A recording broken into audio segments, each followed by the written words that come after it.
Lebanon Syria সীমান্তে Israeli বিমান হামলায় নিহত 4। লেবাননে ইসলামিক জিহাদের ওপর চালানো এটি প্রথম হামলা। গাজা পুনর্নির্মাণে $500 কোটি বেশি অর্থ সহায়তা দিবে বোর্ড অব পিসের সদস্য রাষ্ট্রগুলো, আনুষ্ঠানিক ঘোষণা বৃহস্পতিবার। পরমাণু কর্মসূচি নিয়ে বিরোধ মেটাতে কাল জেনেভায় বৈঠকে বসছে ইরান যুক্তরাষ্ট্র। আলোচনায় মধ্যস্থতা করছে ওমান। এবং নিউ ইয়র্কে করোনা মহামারী তহবিল আত্মসাৎ, 8 বাংলাদেশির দোষ স্বীকার, জরিমানার অর্ধেকের বেশি অর্থ পরিশোধ অভিযুক্তদের।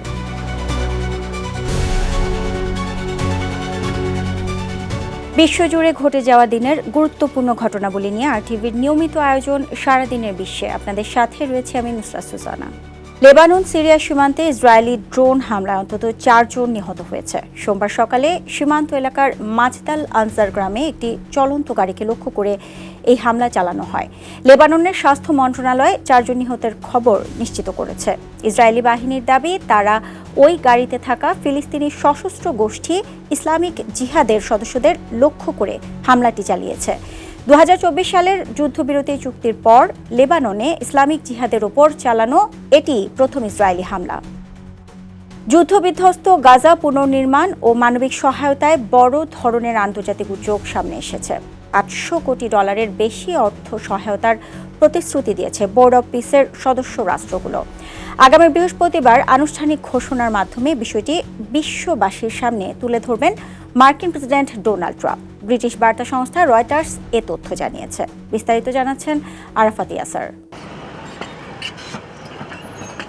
গাজা পুনর্গঠনে বড় অঙ্কের সহায়তার ঘোষণা আসছে আন্তর্জাতিক মহল থেকে। মার্কিন প্রেসিডেন্ট ডোনাল্ড ট্রাম্প জানিয়েছেন, বোর্ড অফ পিসের সদস্যরা এখন পর্যন্ত $5 বিলিয়ন বেশি অর্থ দেওয়ার প্রতিশ্রুতি দিয়েছেন। গাজার পুনর্নির্মাণ এবং বাসিন্দাদের জরুরি মানবিক সহায়তায় এই অর্থ ব্যয় করা হবে।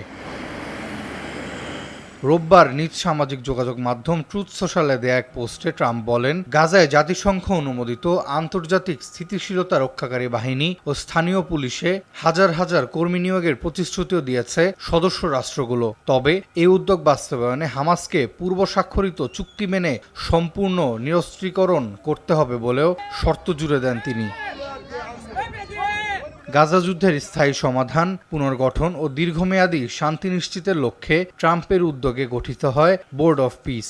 গত জানুয়ারিতে সুইজারল্যান্ডের দাভোস সম্মেলনের ফাঁকে সংস্থাটি আনুষ্ঠানিক যাত্রা শুরু করে। বোর্ডের চেয়ারম্যান হিসেবে দায়িত্ব পালন করেন ট্রাম্প নিজেই। নির্বাহী কমিটিতে রয়েছেন মার্কিন পররাষ্ট্রমন্ত্রী মার্কো রুবিও, ট্রাম্পের জামাতা জ্যারেড কুশনার, মধ্যপ্রাচ্য বিষয়ক দূত স্টিভ উইটকফ, ব্রিটেনের সাবেক প্রধানমন্ত্রী টনি ব্লেয়ার এবং বিশ্বব্যাংকের প্রেসিডেন্ট আজায়ে বাঙ্গা সহ অনেকে। আর্জেন্টিনা, মিশর, জর্ডান, কাতার, সৌদি আরব, তুরস্ক ও সংযুক্ত আরব আমিরাত সহ বিভিন্ন দেশকে প্রতিষ্ঠাতা সদস্য হিসেবে আমন্ত্রণ জানানো হয়েছে। ট্রাম্প বলেছেন, ইতিহাসের সবচেয়ে প্রভাবশালী আন্তর্জাতিক সংস্থায় পরিণত হবে board of peace. Arafat Yasar, RTV। অধিকৃত ওয়েস্ট ব্যাংকের বিশাল অংশকে রাষ্ট্রীয় সম্পত্তি হিসেবে নিবন্ধনের পরিকল্পনা অনুমোদন করেছে ইসরায়েল। স্থানীয় সময় রবিবার পার্লামেন্টে এ সংক্রান্ত প্রস্তাব উত্থাপন করেন ইসরায়েলি অর্থমন্ত্রী বেজালেল স্মোট্রিচ সহ কট্টর ডানপন্থী মন্ত্রীরা। নতুন নিয়ম অনুযায়ী ফিলিস্তিনিরা জমির মালিকানা প্রমাণ করতে না পারলে সেই জমির দখল নেবে তেল আবিব। এর মাধ্যমে 1967 সালের পর প্রথমবারের মতো বিতর্কিত জমি নিবন্ধন প্রক্রিয়া শুরু করতে যাচ্ছে ইসরায়েল। এই উদ্যোগকে কার্যত অধিগ্রহণ বলে সমালোচনা করেছে মানবাধিকার সংস্থাগুলো। অন্যদিকে এতে করে বহু ফিলিস্তিনি পরিবার তাদের পৈতৃক ভিটা মাটি হারানোর ঝুঁকিতে পড়েছে। একে আন্তর্জাতিক আইনের লঙ্ঘন বলে নিন্দা জানিয়ে বিশ্ব সম্প্রদায়ের হস্তক্ষেপ চেয়েছে ফিলিস্তিনি কর্তৃপক্ষ। পরমাণু কর্মসূচি নিয়ে বিরোধ মেটাতে আগামীকাল জেনেভায় দ্বিতীয় দফায় বৈঠকে বসছে ইরান ও যুক্তরাষ্ট্র। বার্তা সংস্থা রয়টার্স জানিয়েছে, এবারের আলোচনায় মধ্যস্থতা করছে ওমান। তেহরান জানিয়েছে, তারা ইউরেনিয়াম সমৃদ্ধকরণ কমিয়ে সমঝোতায় আসতে রাজি, তবে বিনিময়ে তাদের ওপর থেকে অর্থনৈতিক নিষেধাজ্ঞা তুলে নিতে হবে। অন্যদিকে মার্কিন পররাষ্ট্রমন্ত্রী মার্কো রুবিও জানান, তারা কূটনৈতিক সমাধান চান, তবে আলোচনা ব্যর্থ হলে সামরিক অভিযানের প্রস্তুতিও রাখছে যুক্তরাষ্ট্র। এই চুক্তিতে তেল, গ্যাস ও খনিতে বিনিয়োগের মতো উভয় পক্ষের অর্থনৈতিক স্বার্থ রক্ষার প্রস্তাব দিয়েছে ইরান। যুক্তরাষ্ট্রের নিউ ইয়র্কে করোনার ত্রাণ তহবিল থেকে কয়েক হাজার ডলার আত্মসাতের ঘটনায় 9 জন অভিযুক্ত আদালতে দোষ স্বীকার করেছেন। অভিযুক্তদের মধ্যে 8 জনই বাংলাদেশি বংশোদ্ভূত। Queens district attorney Melinda Katz ও New York State Inspector General Lucy Lang এক যৌথ বিবৃতিতে এই তথ্য জানিয়েছেন।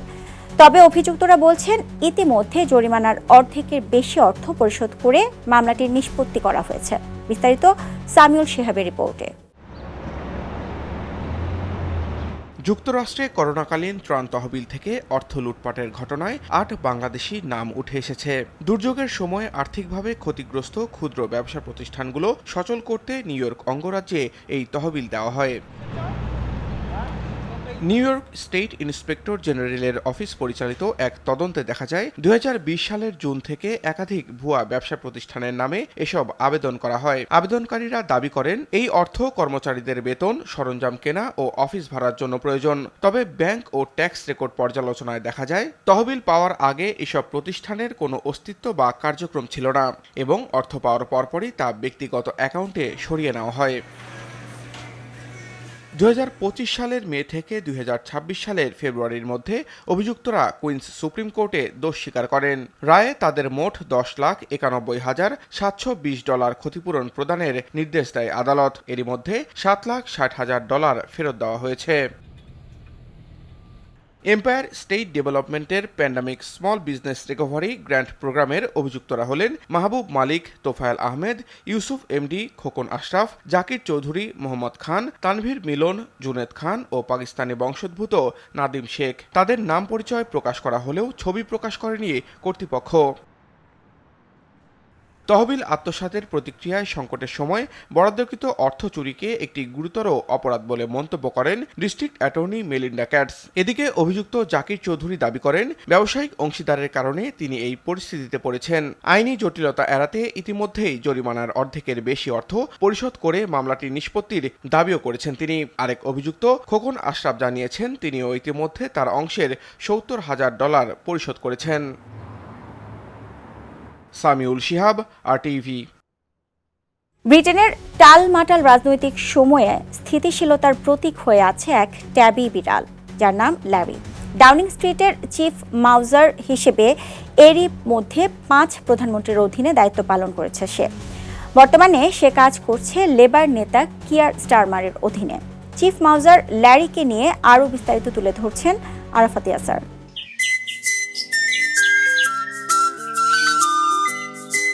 2011 সালের 15 ফেব্রুয়ারি দক্ষিণ লন্ডনের ব্যাটারসি শেল্টার থেকে দত্তক নিয়ে 10 নম্বর ডাউনিং স্ট্রিটে আনা হয় ল্যারিকে। তৎকালীন প্রধানমন্ত্রী ডেভিড ক্যামেরনের সময় ইঁদুর দমনের লক্ষ্যেই তার নিয়োগ দেওয়া হয়েছিল। তখনই পায় সরকারি পদবি চিফ মাউজার।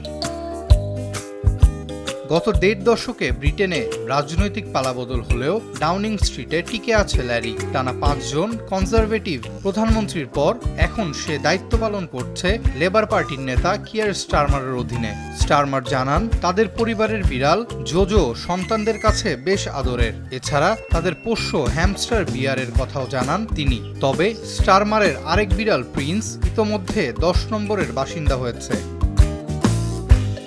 নিজের এলাকায় বেশ কড়াকড়ি ল্যারি। ব্রিটিশ পররাষ্ট্র দপ্তরের বিড়াল পামারস্টনের সঙ্গে শীর্ষ বিড়াল হওয়ার লড়াইয়ে জড়িয়েছে একাধিকবার।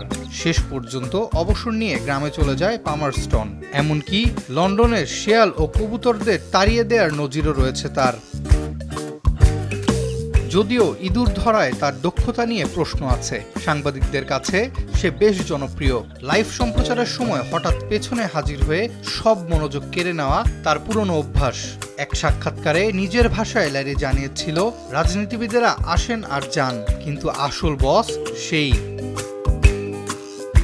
আরাফাত ইয়াসার, RTV। আর এরই সাথে শেষ করছি সারাদিনের বিশ্ব। RTVর সাথে সংযুক্ত থাকুন, মতামত জানান RTVর সামাজিক যোগাযোগ মাধ্যমগুলোতে।